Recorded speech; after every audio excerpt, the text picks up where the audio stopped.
Austrian GPs in the books. History. How did it go? Well, personally, I thought it was kind of boring. Pole position was George Russell. P1 winner was George Russell. There was a little bit of movement during the race between the top five, but it ended up being almost what the position on the grid was to begin with.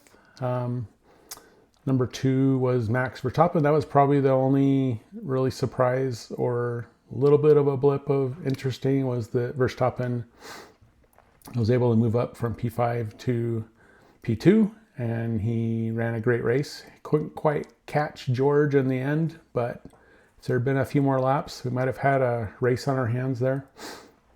Number 3 was Kimi Antonelli. He was pretty steady throughout the race. Steady at number 4, number 3, and ended up in 3rd. Rounding out the top 5, we have Oscar Piastri and Lewis Hamilton. And the other Ferrari brother came in 8th. Charles had a rough day. He was up there in the mix for a little while, but fell down through the ranks a little bit. So that's our results from yesterday. It was a hot day. It did affect things as we thought. The racers, drivers struggled with their tire grip a little bit, tire degradation. There was a little bit of strategy for pit stops and so forth, but not really much. I didn't really see a whole lot of excitement in the race. A couple of times we had some people in the midsection of the grid duking it out for a position, try and get points, but there really wasn't a whole lot there either. The Audi team, who seems to be just outside the points every week, again came in 11th and 12th, just outside the points.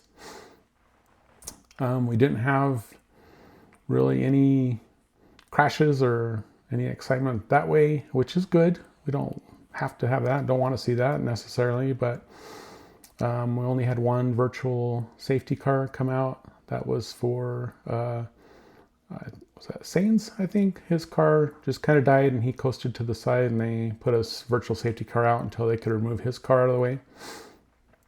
That allowed a few people to pit that I wouldn't normally have. Maybe that gave a little bit of an advantage to a couple of the drivers in the top 5, but not much.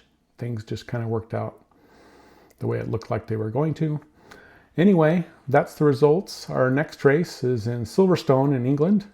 That's next week. So that's coming up pretty quick. Very quick turnaround. That is the home race for McLaren. And it's also a home race for a few of our English drivers like Lewis Hamilton and George Russell.